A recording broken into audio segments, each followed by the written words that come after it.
Olá amigos, tudo bem? Hoje a gente vai continuar a falar do artigo 1394 do novo CPC, mas a gente não vai falar de suspensão de passaporte nem suspensão de CNH, tá? Me veio esse tema à cabeça porque ontem a gente ganhou mais habeas corpus nesse sentido da 15ª Câmara de Direito Privado. A gente está colocando aqui embaixo nos comentários o número do processo, mas a questão de fundo que a gente queria colocar hoje é o seguinte: quando nós conseguimos a primeira liminar, um caso no Brasil, que foi aqui no Fórum de Pinheiros, inclusive, contra a decisão que determinou a suspensão de passaporte de CNH, um colega meu, o Dr. Gilberto Carlos, e fez a seguinte indagação, e eu achei interessante, colega de academia, inclusive.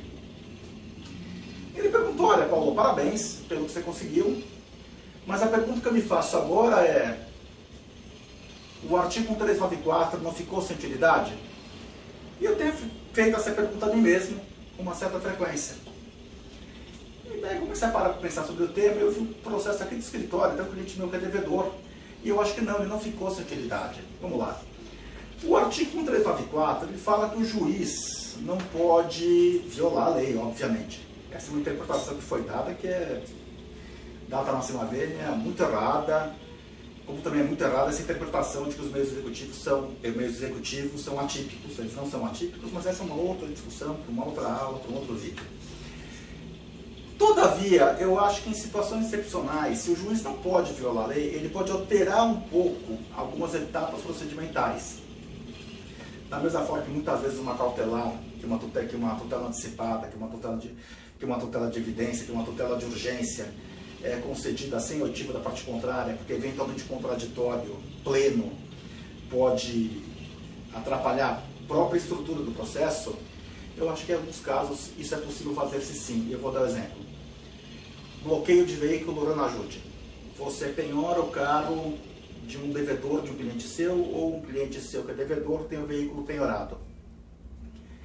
Pergunta: princípio da utilidade. Aonde que isso ajuda ao processo?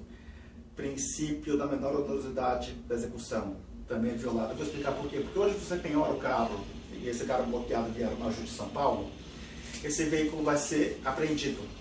Uma diária que, se não me engano, custa R$ 28 no pátio do Detran.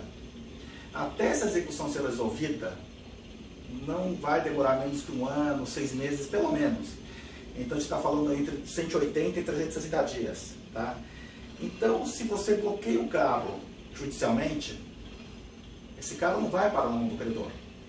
Esse carro vai para um pátio do Detran, vai gerar um débito somente com diárias de algo entre R$2.000 e R$6.000, além do fato de que o carro parado 1 ano no pátio do Detran está sujeito ao não funcionamento do veículo, desgaste de peças móveis, chuva, sol, etc.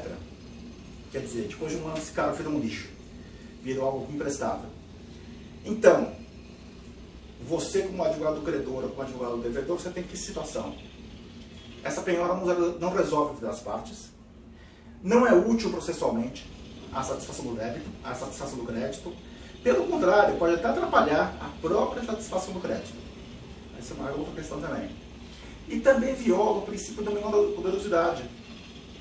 Da mesma forma que se faz em cautelar, será que não seria interessante que neste tipo de situação, um magistrado, de imediato, ao deferir a penhora via sistema Ranajude, já determinasse que o credor deveria se tornar fiel depositário daquele veículo, podendo passar a ser devedor em caso de má conservação, alguma coisa que o valha, para que aquele veículo fosse vendido de uma forma menos traumática com leilão, e pudesse se apurar um valor mais próximo do mercado, e se pudesse depositar aquilo no processo para se discutir o mérito da dívida. Isso seria muito mais viável.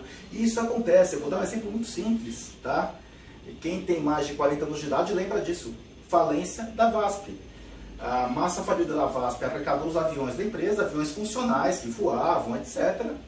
Esses aviões ficaram por 20 anos parados em pátios, tá? Sem funcionar, sem que sequer encostassem neles. Esses aviões viraram sucata, muitos deles foram canibalizados e acabaram sendo vendidos no final da conta, no final do processo de falência da VASP, em leilões como sucata.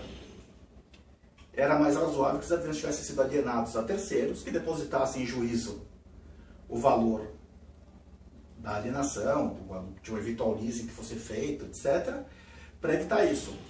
Bom, então eu acho que essa é uma situação na qual é aplicado o artigo 394. É o juiz poder gerir o processo de uma forma mais inteligente, dada uma particularidade do caso. Tá? Então acho que por hora é isso, meus amigos. Até o próximo vídeo e um bom fim de dia para vocês.